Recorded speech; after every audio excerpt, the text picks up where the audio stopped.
نام وجیحہ ادریس ہے.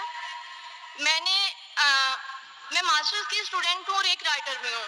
باجی تھوڑا آہستہ بولیں اور اونچا بولیں, مائک کی آواز جو ہے نا تھوڑا سا شارپ میرا آ رہی نام ہے. وجیحہ ادریس ہے. میں ایک رائٹر ہوں اور ماسٹرز کی اسٹوڈنٹ بھی ہوں.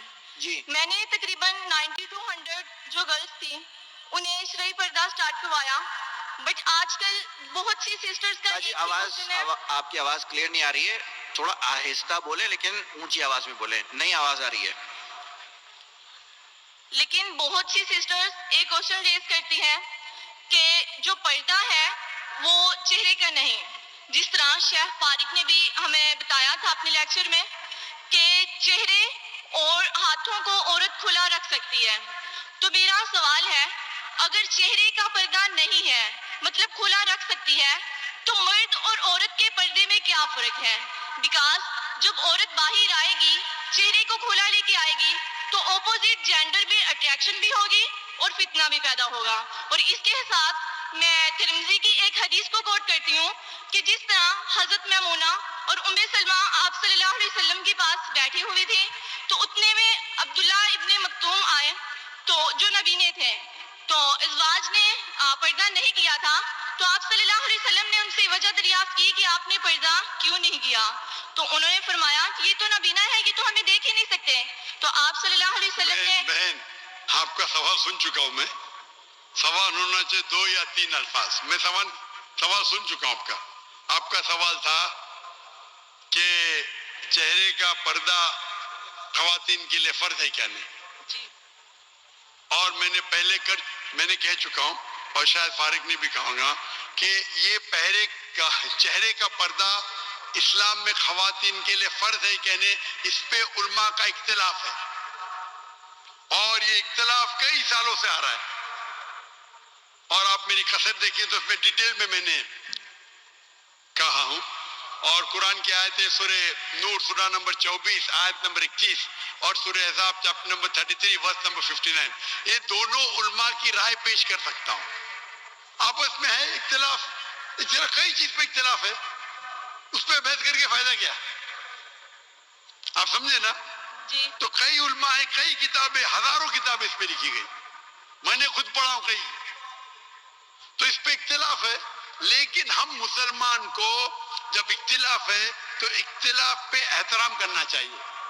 سارے علماء یہ کہتے ہیں کہ جو علماء کہتے ہیں کہ جو علماء کہتے ہیں کہ چہرے کا فرض ہے, وہ یہ بھی کہتے ہیں کہ جو لوگ چہرے کا نقاب نہیں کرتے ان پہ تنقید نہیں کرنا چاہیے, اور جو لوگ سمجھتے ہیں کہ چہرے کا نقاب فرض نہیں ہے اور جو لوگ چہرے کا نقاب کرتے ان پہ تنقید نہیں کرنا چاہیے. ہم نے کہہ چکا ہوں کہ میری بیٹیوں میں سے ایک بیٹی چہرے کا نقاب کرتی, ایک بیٹی نہیں کرتی. تو اس موضوع پہ اختلاف ہے, اور اختلاف کئی سالوں سے آتا ہے, تو اس کے اوپر کیا بحث کریں گے ہم. اب ترمذی کی کوٹ کرتے میں آپ کو 10 حدیث کوٹ کر سکتا ہوں, پوری رات جائیں گی تو بھی اس کے اوپر اختلاف ہے. شیخ البانی کی کتاب ہے, شیخ عثیمین کی کتاب ہے, بن باز کی کتاب ہے, کئی علماء کی کتاب ہے اپنی جگہ پہ. آپ کو لگتا ہے چہرے کا نقاب فرض ہے, الحمدللہ رب کرو, میں نے کب کہا کہ مت کرو. اب سمجھ رہے, جو لوگ کو لگتا ہے کہ چہرے کا نقاب فرض ہے, لیکن میں یہ کہتا ہوں باقی حجاب تو کرو.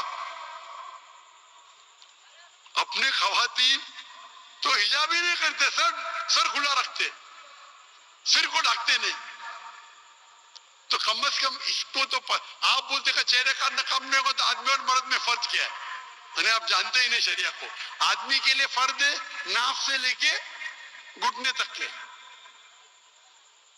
عورت اور آدمی میں فرق نہیں. مطلب کیا, نوز باللہ کیا بول رہے آپ, تو کیا عورت صرف اپنے ناف اور گھٹنے کو ڈھاکی سے مرے گا, کیا آپ کیا بات کر رہے ہیں, یعنی آپ کو بیسک علم نہیں ہے.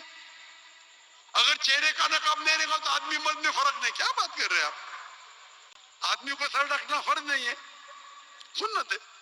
کوئی بولتے سنت بھی نہیں, ٹھیک ہے, اس پہ بحث کیا کرنے کے. اوپر کا شرٹ پہننا فرض نہیں ہے, پہننے, نہیں پہنے تو کوئی بولنے تو حرام ہے. ناف سے لے کے گھٹنے تک فرض ہے. اگر کوئی کھیت میں کام کر رہا ہے مرد اور اوپر اس کا سینہ دکھتا ہے, جائز ہے, عورت تھوڑی کر سکتی وہ. تو اب کیسا بولے کہ عورت اور مرد میں فرق نہیں, اب کیا بات کر رہی ہے بھائی. اسی لیے ہم مسلمان کو ایک دوسرے پہ احترام کرنا چاہیے. ہم میں ہی صحیح ہوں, میں ہی صحیح ہوں, میں کہتا ہوں میں بھی صحیح ہوں. یہ میں ہی صحیح ہوں پرابلم ہے. ترمذی کی حدیث کوٹ کریں گے, میں بخاری کی کروں گا, صحیح مسلم کی کروں گا. کیا بات کر رہے ہیں آپ؟ اگر سمجھتے فرض ہے تو آپ کرو, کون آپ کو روک رہا ہے؟ اور کوئی بھی یہ نہیں کہہ سکتا ہے کہ چہرے کا نقاب حرام ہے, یہ تو کوئی کہہ نہیں سکتا ہے نا. تو آپ کرو, اس میں کوئی اعتراض نہیں. لیکن ہم اس اختلاف کو ایسے پیمانے پہ لے جائے کہ آپس میں بحث کرے, جھگڑا کرے, کتنے چیزیں. اسی لیے ہمیں we should know how to agree to disagree.